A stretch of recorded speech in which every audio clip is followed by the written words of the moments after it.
Fasten your safety belts because you joined us for the most exciting half hour in fishing. It's the 976 Tuna Saltwater Action Series coming at you next.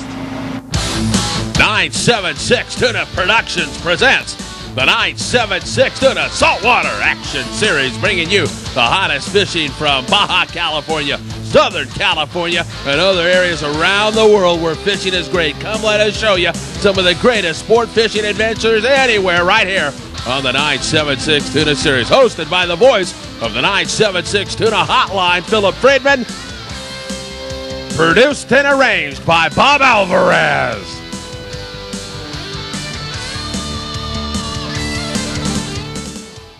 The 976 Tuna Saltwater Action Series is made possible by The Searcher, great long-range fishing.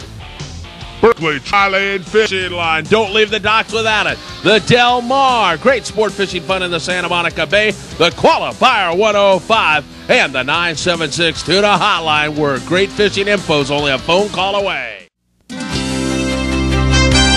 Welcome back to the show, everybody, and welcome on board the 95-foot Searcher as we are heading out on a 9-day trip. Destination, well, we're heading down the Baja coast. Art Taylor right there with yours truly. I'll tell you, it's a great time on these long-range trips. When you're heading on down below, it's a good time to get your tackle ready, but it's a good time to forge new friendships, meet new people, and it's a wonderful setting to do just that.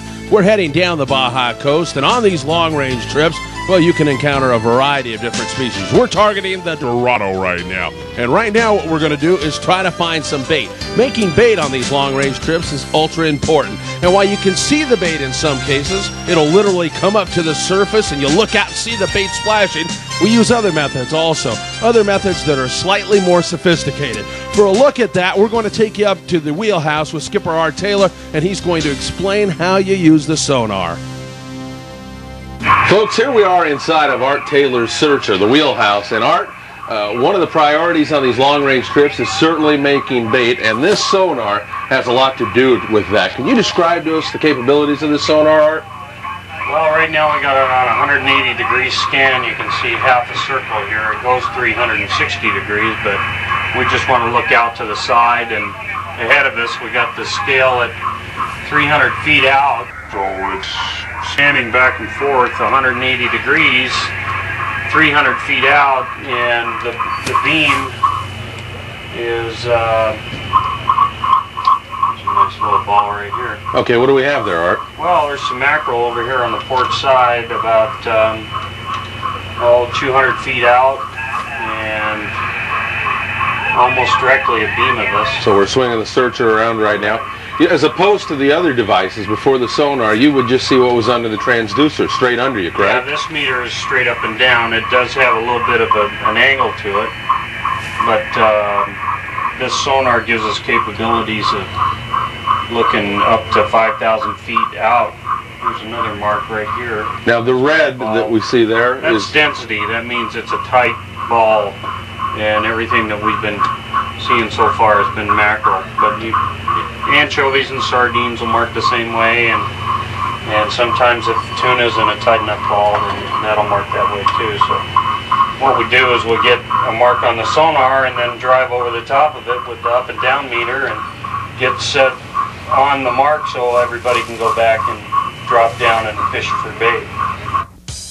And that's exactly what we did. We dropped down and started snagging a massive amount of bait. It wasn't long before the Searcher was full of tons of mackerel, and we were on our way. Folks, we've been traveling now for 2 days, so we're about 500 miles down the Baja Peninsula, and it's time to start putting some lines behind the boat and trolling. We're looking for the Dorado right now, and they are a migratory species, so you locate those fish by trolling. You see Art Taylor looking back there, and the deckhand throwing a chum line.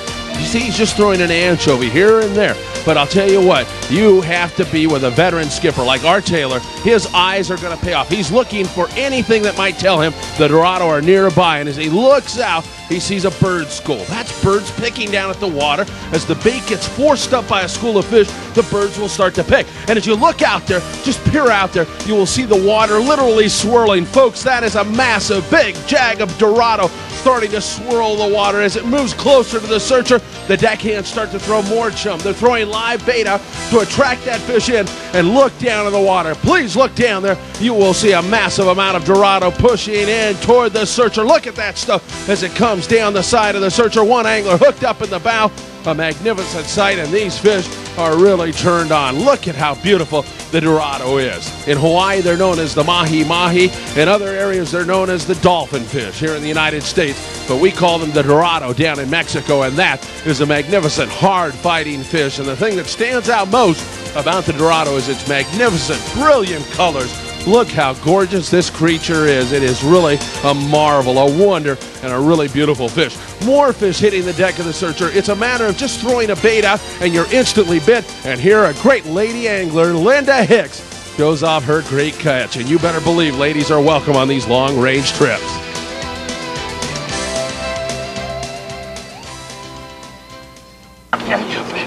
Folks, these Dorado are really a hard-fighting fish. You can see Stewart here locked up in a furious battle. Deep color. That means you can see the fish nice and deep, and it's time to get a deckhand over with you. In this case, it's another skipper, Mike Jones, with a gaff, so you're ready to go. You keep those fish right in front of you. I know on previous shows we talked to you a lot about keeping the fish in front of you. If it moves toward the stern, you keep it right there in front of you, and you stand a better chance of A, not getting into tangles, and B, landing the fish, which is, of course, is your ultimate goal.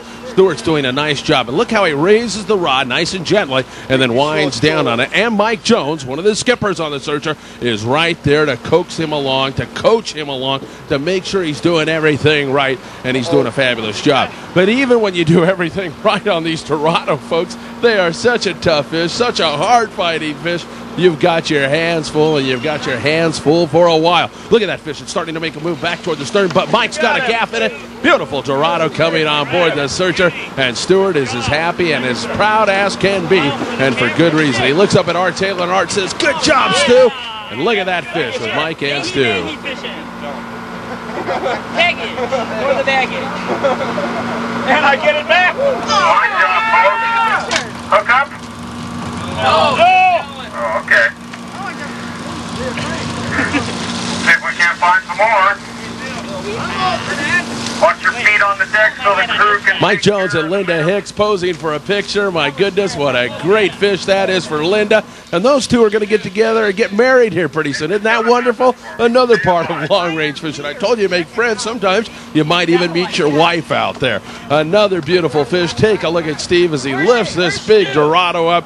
You know, this gentleman is studying in dental school right now, and he says to get away from the rigors of studying so hard in dental school, he gets out there and catches Dorado. Look at that fish. Beautiful job.